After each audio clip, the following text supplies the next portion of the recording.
I might have talked about this movie. Maybe I didn't. I think I did, but I think I actually walked it back because I don't understand what's going on. So, anyways, we're talking about Friday. Sorry, Nightmare, A Nightmare on Elm Street, the 2010, aka the reboot. So, everyone most likely knows the cat's already out of the bag. Apparently, this Freddy Krueger is actually a child molester. What the fuck? And what's even crazier is that someone was like blabbing saying like, yeah, in the beginning, in the 80s, he was supposed to be a child molester. What the fuck? But the filmmakers were like, oh no. And they turned him into a murderer. And then apparently now in the 2010s, depending on if it's the same person, which I doubt it, they're now able to actually do what they want to do in the first place. uh, Personally, I can't really pin him as a child molester. I don't pin Freddy Krueger as a child molester. Why? Well, you do have the pictures, and I know it's horrible to show naked kids. Yes, I understand that. I understand.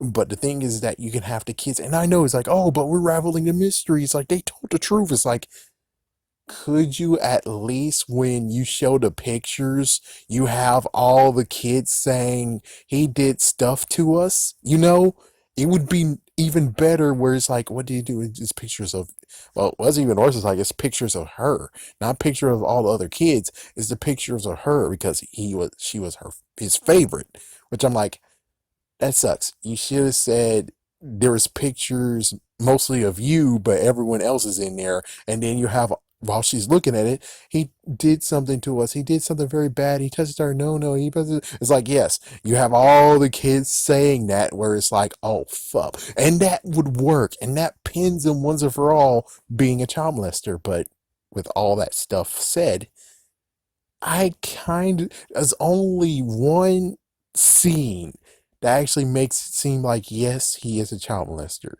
One scene, which was the close to the final battle scene, where she's in there in the dream and she's stuck pinned to the bed and she's wearing her white dress, now fitting her as a teenager. And he says some messed up things. I'm like, what the? But other than that, it's like, yeah, what are we trying to accuse him of? It's funny. It's like, yeah, what are we trying to accuse him of? Because, well, you guys actually made it like, was he innocent? Was he not innocent? And did great. It's just that the reveal is flat because it's like, oh, it's pictures of her, and we only see one picture of her getting her back scratched. I mean, yes, sadly, graphic imagery is that he did something horrible, and he scratched her in the, it's like, yes, I can't even talk about that part where it's like, oh, yes, that's why he can't show photos. Well, it would, again, work better if you had all the kids said he did stuff to us.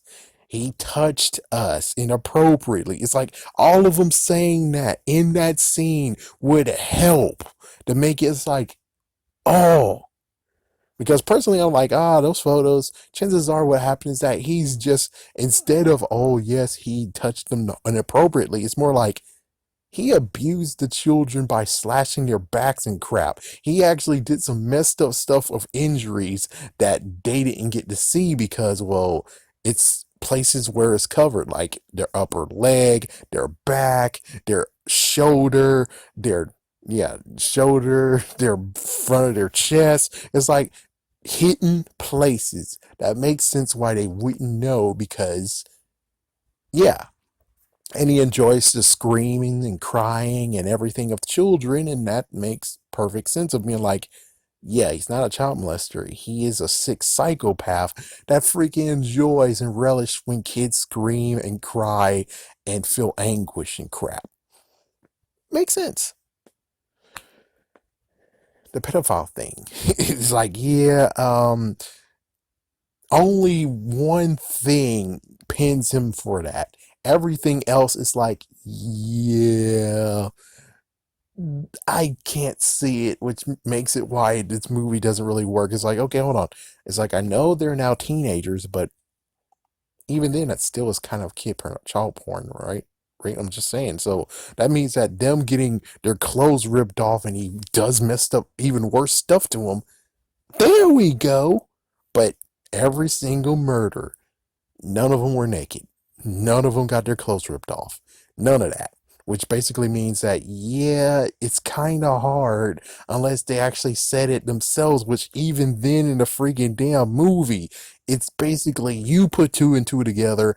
They didn't say it in the movie, which basically makes it like, yeah, guys, where is the audio or anything that actually says that he's a child molester, that he's a predator? Where the fuck is that in the movie? Where the fuck is it? And it's like, please stop saying, oh, but he has the freaking photos. We didn't see the damn photos. And we know why we didn't see the photos. That's messed the fuck up. But even so, it's like, yeah, well, it would still work, like I said, how it should work.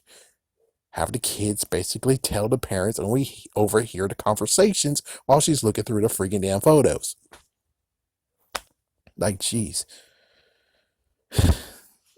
So in the end of all this, it's like I can see why Death by Daylight actually chose him, because he fits the motif of changing the world and stuff. Which, okay, well, actually, I think he might be the only one who does that. Yeah, he gets to have special treatment. And does he have a furnace? Yeah, they don't even give him a furnace though, but he does have a special treatment, but no furnace area and no transporting them into the furnace area where they can't run and stuff. Whatever, that would actually be screwing people over anyways. But I don't know what to say. I kind of would love to actually think about how would the sequel work.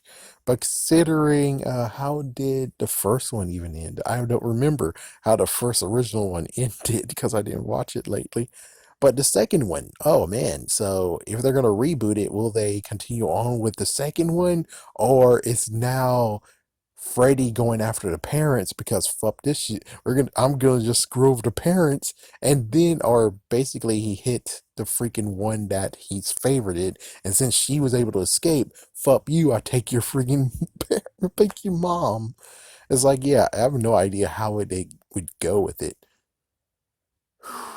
But I will say one thing that would have been kind of cool is that he might have groomed someone that was in their class to be like him. Maybe that could happen, that turns the sequel that never will ever happen. So I forgot his name, but yeah. So he's turning into him into reality, which, well, Freddy's still around, so I don't even know how the frick they were gonna even make a sequel and not based it on a whatever, man.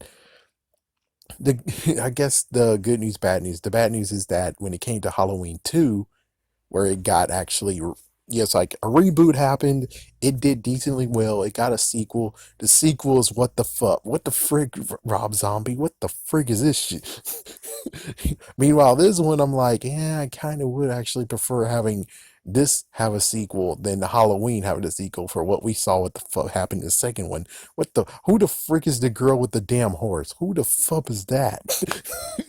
And people are now writing the comics of, oh, it's his sister, oh, it's embodiment of something. Man, frick that. Stick to the damn script and just tweak it a little bit for the 2010s. Like, what the what the freaking damn frick, man? Who are you? Robert Englund. Oh, the guy from V.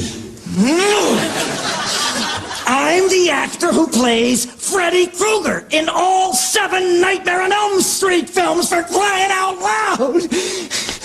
Everybody just remembers me from V. I've done 50 movies. I'm about to be bludgeoned to death. It's probably going to say on my tombstone, R.I.P. Robert Englund. He's the guy from V.